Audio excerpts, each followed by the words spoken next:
Good afternoon, everyone. We are the students from CTU's CMC College of Nursing. And now we have here Ma'am Saludina Abelarde, a nursing supervisor from the Emergency Department of Cebu City Medical Center. Thank you so much, Ma'am, for giving us your time this afternoon. So now let's begin. For the first question, Ma'am, can you tell us briefly your role here as a nursing supervisor? As a nursing supervisor at the emergency room, my role is to oversee the overall flow of patient care and nursing operations.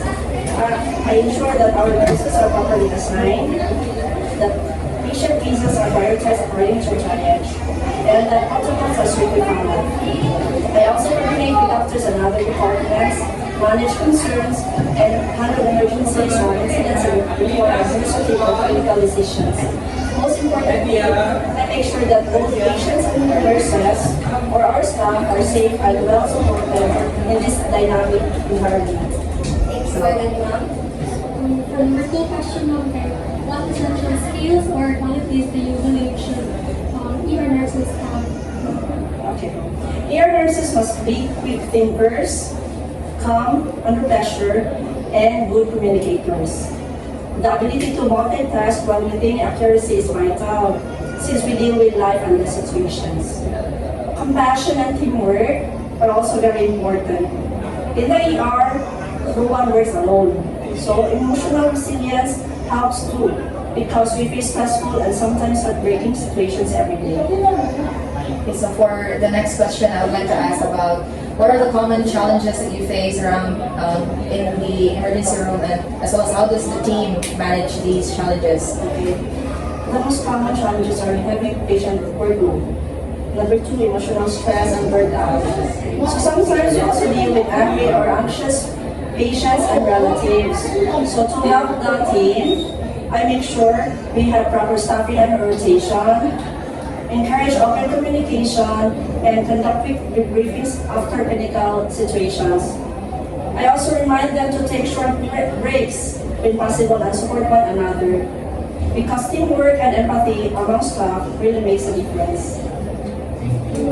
For a fourth question, how do you ensure that patients receive safe and quality care in such a fast-paced environment like the ER? We follow strict triage and infection control protocols, and we continuously monitor vital signs and treatment plans. I emphasize the importance of accurate documentation and handover of communication like endorsements. We also make sure that all procedures are guided by hospital policies and evidence-based practices. Regular audits and feedback sessions help us identify areas for improvement, and safety and quality come first, no matter how busy we are. Okay, thank you for that, ma'am. For the last question, what advice can you give to nursing students that would like to work or have a pursue a career in the hospital settings, especially in the emergency room? My advice for you students is to embrace continuous learning and never be afraid to ask questions. The ER is fast-paced, but it is very fulfilling. Always keep your compassion. Patients may forget what you said, but they will never forget how you made them feel. Build your confidence through experience, stay humble, and take care of yourself. Because you can't pour from an empty cup. Nursing in the ER is not just a job, it's a calling. Yes. So thank you so much for answering those 5 questions, Ma'am. Just by answering those, we've learned a lot from you, and we've learned those essential values that we need to develop as student nurses. Thank you also.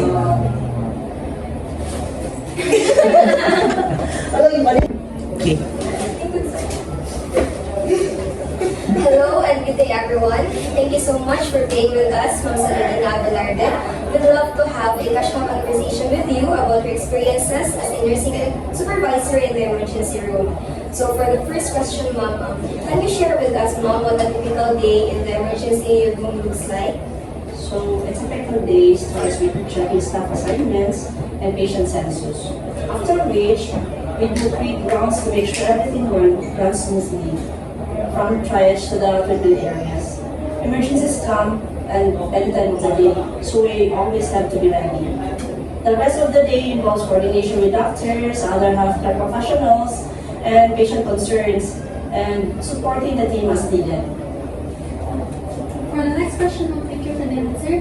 What do you find most fulfilling about supervising the nurses in such a high-stress environment? Seeing I can handle critical situations calmly and professionally gives pride. So when a patient's life is saved because of their quick and coordinated responses, it reminds me, why do we work like this? It's also fulfilling to mentor young nurses and see them grow more confident. So for the next question, I'd like to ask, since this is the emergency room, what are your most memorable experiences that really shaped your perspective in this area? Yeah. One of the most unforgettable and life-changing experience I had as an ER supervisor was during the 6.9 earthquake that struck while we were on duty. So we immediately initiated our emergency evacuation plan, assisted patients who couldn't move, and ensured that the critical ones were safely transferred to secure areas. I remember how the team worked hand in hand, doctors, nurses, and even the utility workers, all helping each other without hesitation. And then, the experience taught me that true leadership is tested in times of crisis. Presence of mind can save lives, even when everything seems uncertain. So, it also depends my faith. I silently prayed for strength that day, and thankfully everyone made it out safely. Thank you for the answer. So for the next question, how do you keep your healthcare team motivated during critical times? I remind them that every action counts. I also make sure to acknowledge their hard work after each tough shift. Even a simple good job or thank you goes a long way. And when things get heavy, we talk, laugh a bit, and remind each other why we love nursing. That's it. Thank you for that answer, ma'am. For the last question, if you could give a piece of wisdom to us nursing students, what would it be? So always lead with compassion and integrity.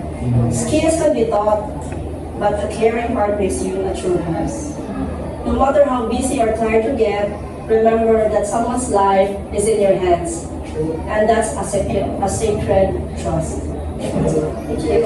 Thank you so much, Mom. That was truly inspiring. We'll surely carry those lessons as we continue our journey as student nurses. Okay, so good luck to all. Yes. Thank you, Mom. Yeah, man. Take one. Take one. Ano daw? Sakto ba? Ang